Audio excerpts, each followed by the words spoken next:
Welcome back. Memorial Day just 1 week away, and Grand Haven, one of the communities, planning a full day of events honoring the men and women who made the ultimate sacrifice. Joining us to talk more about it is retired Army Colonel Gary Doc Doublestein and retired Navy Chief Mike Thurber, as well as his son Michael, who's the Sons of the American Legion Junior Member of the Year. That's fantastic. Thank you all so much for being here with us this morning. Now, Doc, tell us a little bit about the plan for Memorial Day and what we can expect. Well, arguably, our parade is probably one of the largest in West Michigan. Now, I say arguably mainly because if you have an argument with that, prove us wrong. You know, it starts out at 9 o'clock on 6th and Washington Street, and then proceeds down to the waterfront.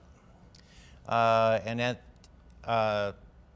that point, at the waterfront, we also have a ceremony, but I think we're going to talk about that later. But anyway, for participants in the parade, the American Legion Post 28 in Grand Haven is going to be putting on a breakfast at 7:30, all free.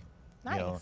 So, and I don't even think we mind stragglers. You know, if you're hungry, come on in. We'll That's take wonderful. care of it. Yeah. So early start, events throughout the day. And Mike, before we get to anything else, I know you wanted to be clear about both of your roles with the American Legion. Tell us about that. Well, I'm the commander of American Legion, and Doc is our chaplain, and I thought it was important for us to come out and have the discussion. We chose to wear our military uniforms to honor those that have served before us and have passed.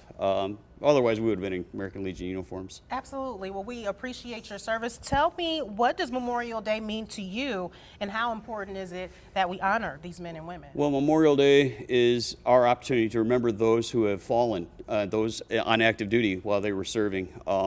It's completely different than Veterans Day. And I think it's important that we separate those two. Because those people paved the path for all of us, and they gave the ultimate sacrifice. They actually signed their blank check to the United States. So, absolutely, such an important point.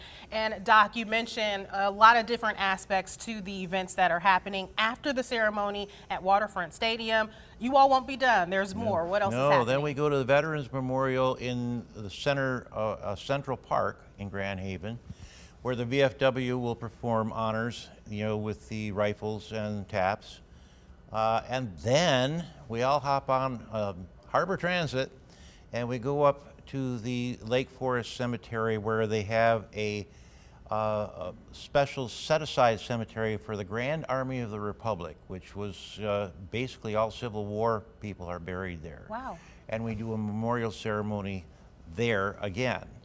And, you know, Mike had mentioned earlier, and at noon, the flags, well, why don't you tell them, Mike, about the flags? It's going to be a half-mast? the flags will be at half-mast, and around the country at noon, all flags will be returned to their full height. So that's part of what happens at the Memorial, or the Waterfront Stadium when we have the Memorial Day Remembrance ceremony. Gotcha. Well, it's so great that you all are giving people so many different opportunities to pay their respects to this so important cause. Thank you all again for waking up early for us, and thank you all for your service first and foremost. Now, of course, in addition to the parade in Grand Haven, the Musical Fountain will also have a special Memorial Day show that begins at 10 p.m. Monday night.